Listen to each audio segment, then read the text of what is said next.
हिंदी में यूपीएससी की तैयारी से संबंधित प्रोग्राम्स को देखने के लिए सब्सक्राइब करें study IQ IAS Hindi. Hi everyone, कैसे हैं आप लोग। मैं हूं श्रेया और एक बार फिर आप सभी का स्टडी IQ IAS हिंदी पर स्वागत है। आज हम बात करने वाले हैं गंजेपन के विषय में।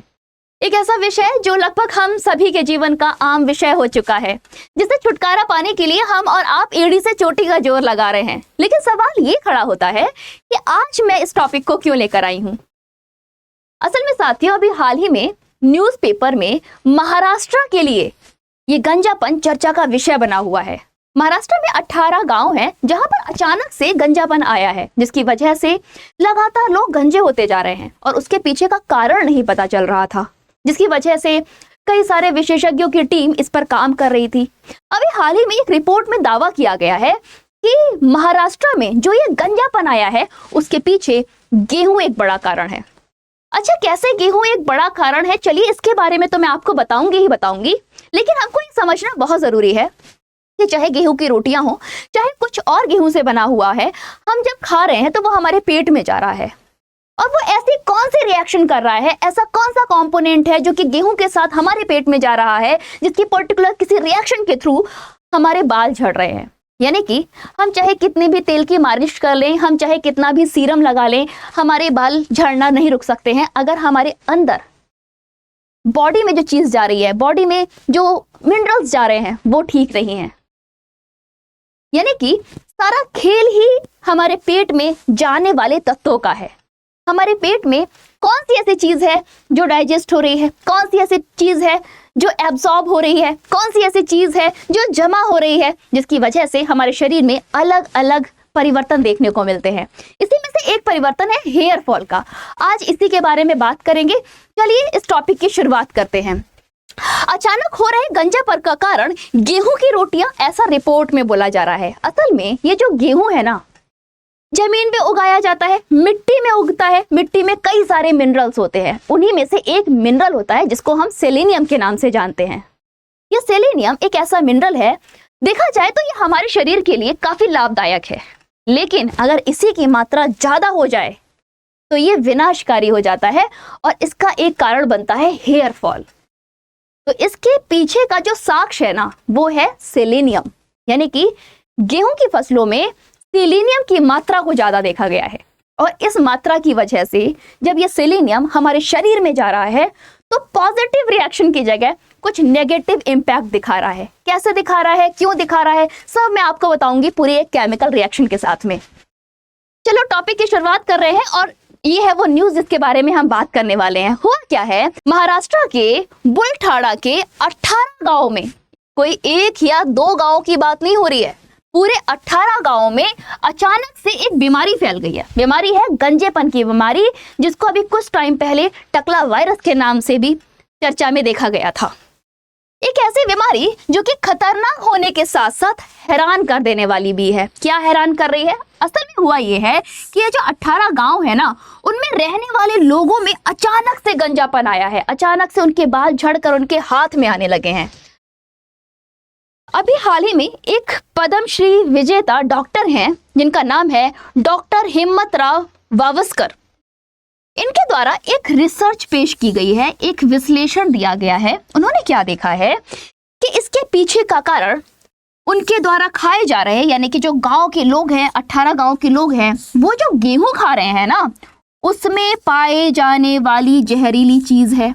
और ये जहरीली चीज है क्या, तो ध्यान रखिएगा, ये है सेलेनियम। यानी कि सेलेनियम एटॉमिक नंबर 34, ये उसका कारण है। अब क्या होता है सेलेनियम, क्या है ये एटॉमिक नंबर 34, सब मैं आपको बताऊंगी। फिलहाल इसकी कहानी में और अंदर जाते हैं।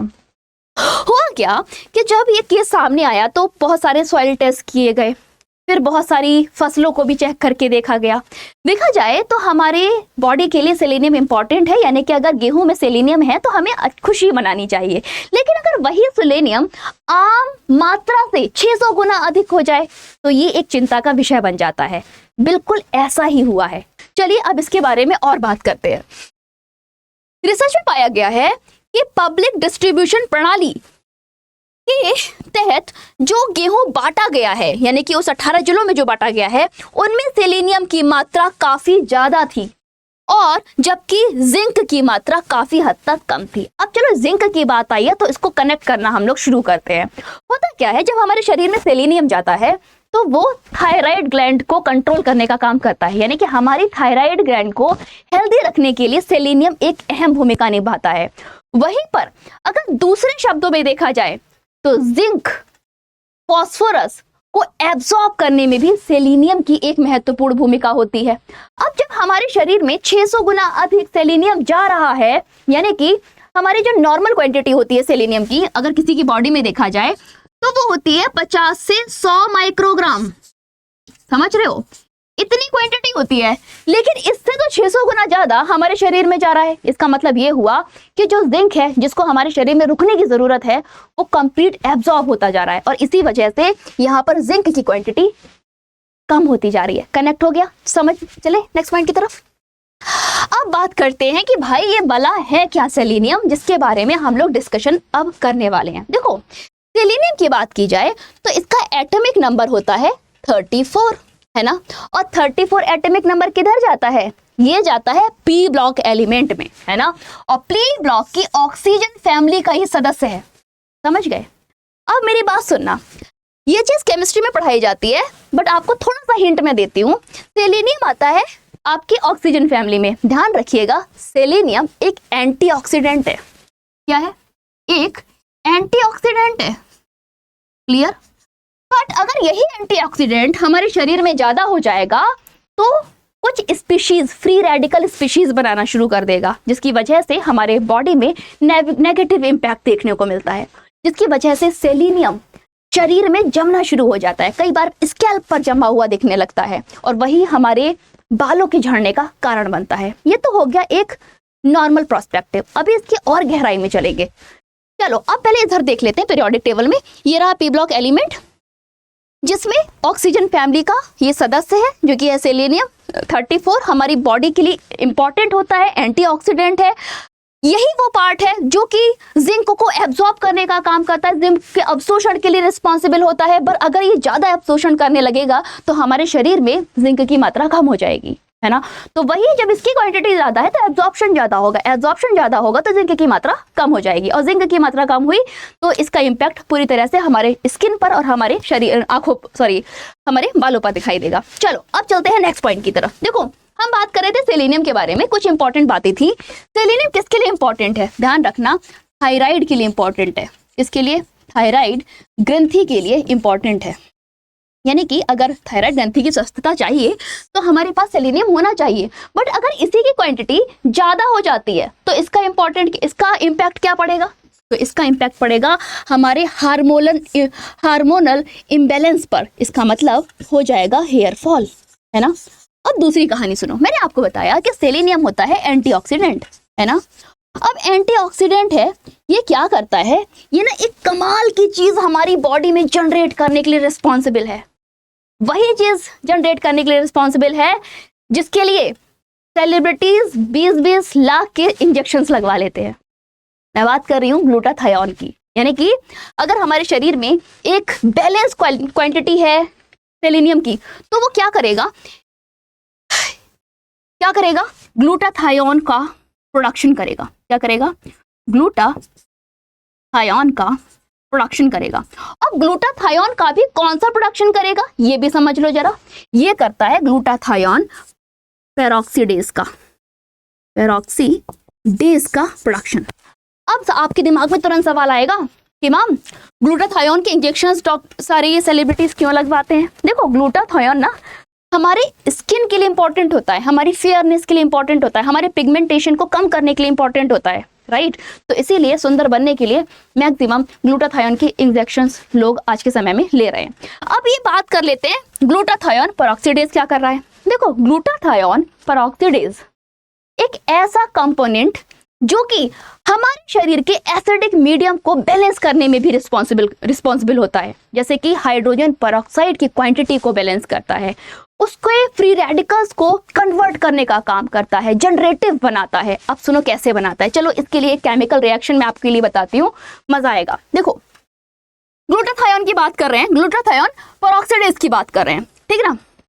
देखो होता क्या है, मैं लिख देती हूँ हाँ, ग्लूटाथायोन पेरोक्साइडेज की रिएक्शन जब आपकी H2O2 से होती है, यानी कि हाइड्रोजन पेरोक्साइड से होती है। किससे होती है? हाइड्रोजन पेरोक्साइड, जो कि हमारे शरीर में आसानी से मिल जाता है और ये वीक एसिड होता है। ठीक है, क्या होता है? हाइड्रोजन पेरोक्साइड से जब आपकी रिएक्शन होती है ना, तो क्या होगा, ध्यान से देखना। अब मैं इस रिएक्शन को सिंपल करती हूँ, जिससे कि जो लोग केमिस्ट्री से नहीं हैं उनके लिए चीजें समझना बड़ा आसान हो जाएगा। मैं ना इस रिएक्शन को थोड़ा खोल कर लिख देती हूँ। ऊपर लिखूं क्या? सोचने दो मुझे, ऊपर लिखना चाहिए मुझे। ओके ओके ओके, यहाँ लिख देती हूँ। देखो, एक सेकेंड। यस, ठीक है। अब ये H2O2 था ना, इसको मैं ओपन कर देती हूँ। तो मैं कैसे ओपन करूंगी? OH बताऊंगी क्यों मैंने ऐसे ओपन किया। अब देखो, मैंने क्या करना है ना, यहां से हाइड्रोजन निकाल लेना है। तो क्या बन गया आपका बन गया ESCOH, यानी कि हाइड्रोक्साइड बन गया। ग्लूटाथायोन का हाइड्रोक्साइड बन गया और साथ में वाटर निकल गया। यानी कि हमने क्या किया, जो हमारे बॉडी में एक नेगेटिव कंपोनेंट था उसको बैलेंस कर दिया, उसको इनएक्टिव कर दिया। यानी कि जितने भी फ्री रेडिकल बन सकते थे ना, यहाँ से आसानी से फ्री रेडिकल बन जाता। O free radical, H free radical, OH free radical, बहुत सारे फ्री रेडिकल बन सकते थे। इसको इनएक्टिव कर दिया और ये बन गया SeOH, यानी कि हाइड्रोक्साइड में, और वाटर निकल गया। राइट, क्लियर, समझ में आया? इससे इसका मतलब क्या हुआ कि हमारी बॉडी का एक नेगेटिव पॉइंट को कंट्रोल करने में सेलेनियम बड़ा इंपॉर्टेंट था। लेकिन जब जैसे इसकी मात्रा ज्यादा हुई ना, तो ये हमारे शरीर में जमने लगा, और जब शरीर में जमने लगा तो क्या हुआ, तो ये इम्बैलेंस हो गया। यानी कि इसकी क्वांटिटी इम्बैलेंस हुई, इसने जिंक को हाईली एब्जॉर्ब करना शुरू कर दिया और हमारे शरीर के बाल झड़ना शुरू हो गए, हमारे सिर के बाल झड़ना शुरू हो गए। अच्छा, इसी से ना हमारे शरीर में कुछ गड़बड़ी होती है। गड़बड़ी क्या हुई? गड़बड़ी ये हुई कि हमारे जिंक की क्वांटिटी हो गई एकदम ना, है ना, जिंक हमारा नील हो गया। ठीक है, जिंक की क्वांटिटी कम हो गई, और इसकी वजह से रोग कौन सा होता है? इसे कहते हैं एलोपेसिया। क्या कहते हैं इसको? ध्यान रखना, इसी के लिए एक रोग होता है जिसको हम लोग एलोपेसिया के नाम से जानते हैं। और एलोपेसिया को ही तो हम लोग किसके नाम से जानते हैं? गंजापन के नाम से जानते हैं। यानी कि बालों के झड़ना, जो आपने देखा होगा किसी के सर में ना अचानक से पैच हो जाता है, कभी आगे से बाल झड़ जाते हैं, कभी बीच से बाल झड़ जाते हैं, कभी ऊपर से बाल झड़ जाते हैं, है ना। ये कुछ ऐसे पर्टिकुलर रीजन है जहां से बाल लोगों के झड़ते हैं। गाइज, इसी को तो हम कहते हैं एलोपेसिया। क्लियर, समझ में आया? अब इसमें शरीर में गड़बड़ी क्या क्या हुई? सबसे पहली चीज, हमारे बॉडी में हार्मोनल इम्बैलेंस हुआ। क्या हुआ? हार्मोन्स असंतुलित हुए। ठीक है, दूसरा क्या हुआ इसमें? जिंक की मात्रा कम हो गई।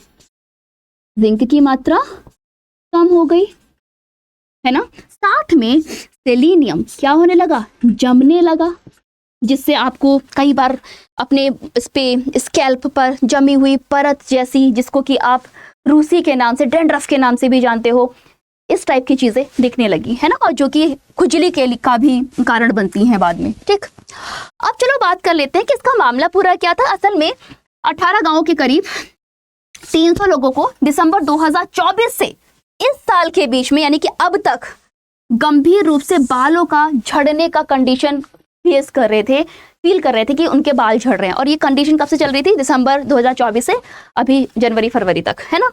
जिसमें कई कॉलेज के छात्र और लड़कियां हैं जिन्होंने इस चीज को फेस किया कि उनके बाल पूरे पूरे हाथ में आ रहे थे, जिनमें से अधिकांश पूरी तरह से गंजे हो गए थे। और इसी को फिर जनवरी में जब इसका आर्टिकल आया था तो टकला वायरस के नाम से आया था। चलिए अब चलते हैं नेक्स्ट पॉइंट की तरफ। भारतीय आयुर्वेद अनुसंधान परिषद वैज्ञानिकों ने भारतीय अनुसंधान परिषद के वैज्ञानिकों ने जांच के लिए इस क्षेत्र में पानी और मिट्टी के नमूनों को एकत्र किया, जिसमें से बाल झड़ने वाले लोगों के रक्त में सेलेनियम की उच्च मात्रा की पुष्टि की गई, जिसको कि अभी मैंने आपको एक्सप्लेन किया। अपनी जांच की रिपोर्ट में, जो अभी रिसेंटली रिपोर्ट ICMR की तरफ से दी गई है और साथ में जो पद्मश्री विजेता डॉक्टर हैं उनकी तरफ से दी गई है, उसे केंद्र सरकार को सौंप दिया गया।